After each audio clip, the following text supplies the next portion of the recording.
Hello friends. It's been several weeks since COVID virus became pandemic level, and we've responded with physical distancing. And you've really been in my thoughts. And so I wanted to just share some information around grief and loss and how it relates to the COVID virus and this physical distancing experience. My grief guru is Dr. Alan Wolfelt. And so I draw on his morning needs in reference to the situation and to our processing. He suggests that we have 6 morning needs, and I'd like to just walk through those. Morning need number 1, acknowledge and accept the reality of the loss. When I think of it, I think of acknowledge is our mind wrapping itself around the reality. Accepting the loss is wrapping our heart around the reality. And that 12-inch gap can be a big difference as we journey in our grief. And so how do we wrap our head and our heart around this reality? First, we have to name it. We have to name our losses. And as I listen to the news and watch social media, there are so many losses that people are processing. There's the loss of routine. There's the loss of our normal. There's the loss of children going to school, people going to work, being with colleagues, being with family face to face. There's a loss of work. Some have actually had their jobs taken away. There's been loss of income. There's a loss of a sense of safety, our personal well-being safety. There's a loss of health. There's a loss of death. And a loss of innocence. You know, as soon as we come against something as huge as a pandemic, what we've seen as normal, what we've seen as our ideal, we see these possibilities shift as we see the reality that a pandemic actually can happen, that is worldwide. It's huge. And so we need to name those losses. Grief is the experience of losing something that's valuable to us. And so whatever we deem as valuable, that's a loss. And it's important to name it. So acknowledge and name. That's the head stuff. Wrapping our heart around it, that takes time. And that's part of this process. But it's not until we actually accept the reality that we can actually move forward, make the adjustments we need to make.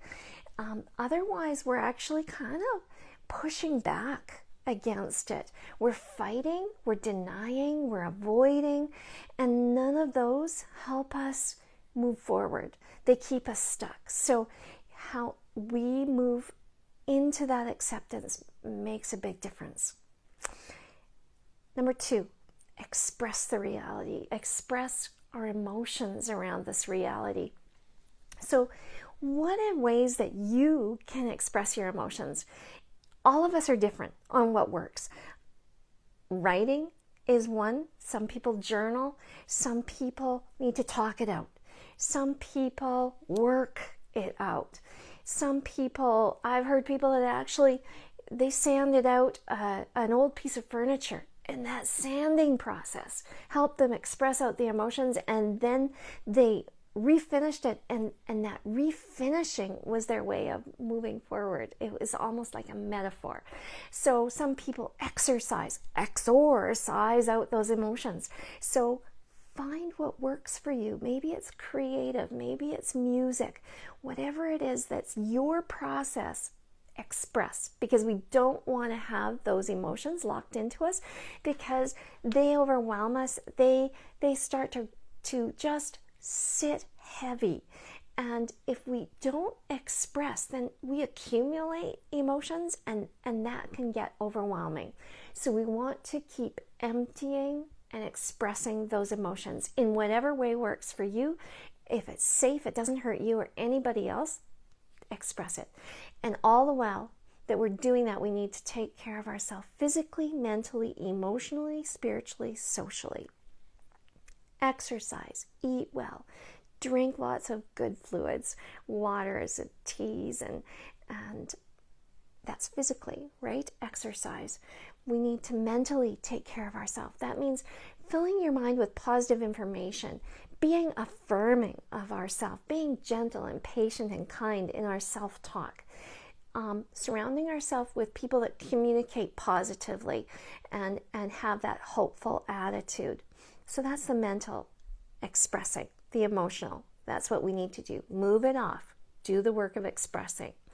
Spiritually, we need to nurture our spirit. So what is it that you do that nurtures your spirit? Is it listen to inspiring music, watch inspiring shows? Is it prayer? Is it meditation? Is it out in nature? What nurtures your spirit? Do that. And socially, surround yourself with people you trust, people that bring out the best in you. Okay? So that's what we're doing all the while that we're expressing our emotions. Morning need number 3, convert your relationship from what was to what is. We're often attached to what was. If it's the death of a loved one, we're attached to that person, that relationship of physical presence. And we need to convert it to a relationship of spirit and memory. In relation to this experience of COVID virus, what was in the past? We need to unattach ourselves to being locked into how things always have been and open ourselves to converting it to the reality of where we're at now. And that can be a real shift, but it's something that if we open our mind and our heart to that shift, it serves us well and moves us forward. Number 4, discover a sense of who am I now, my identity. And so looking at our roles and making shifts. I am. Who am I? As a wife, as a mom, as a grief support worker, as a friend. Who are you in each of your roles? How is this affecting those roles? And how do I discover a new sense of my identity now? In here is where some theorists add adjust to this reality. And this is a situation that takes a lot of adjusting, right? We're adjusting our relationship from what it was, converting it to what it is. So what kind of adjustments do we need to make? I watched the Apollo 11 movie. I think that was it. And there's this amazing portion in it where the people on the ground in NASA, they're saying, okay, this is all they have. That moment where they say, Houston, we have a problem. And Houston has to look at, okay, here's the spaceship. This is all they have within that spaceship. What are we going to do to resolve this issue from the items they have in that spaceship? And I think that as we are in this self-isolation and this physical distancing, it's to ask ourselves, what do I have at my disposal that will help me to move forward in this time? For this, it is temporary. And so how can I manage this? How can I adjust? And I found myself, really being creative. And I'm hearing that as well in society. We're being creative. We're hearing people take, what they used to invent and shift everything so they can invent things for ventilation, for masks, for, all the needs that are right now priority. And so that's kind of for us too. How can we adjust? How can we create new ways to do what we have to do right now? Number 5 morning need is put this experience into a context of meaning. And I've really found people doing that as I watch on social media.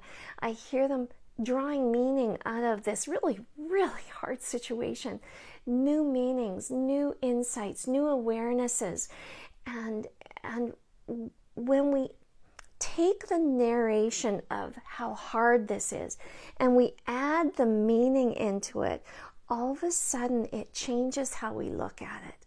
And so what is like devastating, there's still the ability to find gratitude in the midst of it.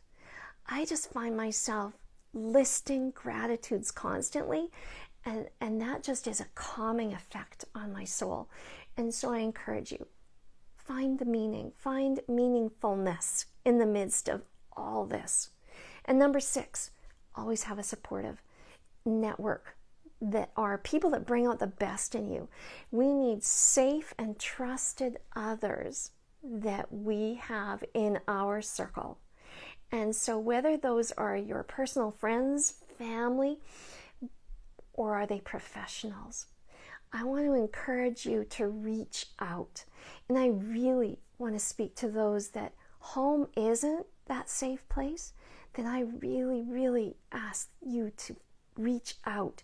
We have professionals in our community who are willing to stand by you and bring you the resources that you need.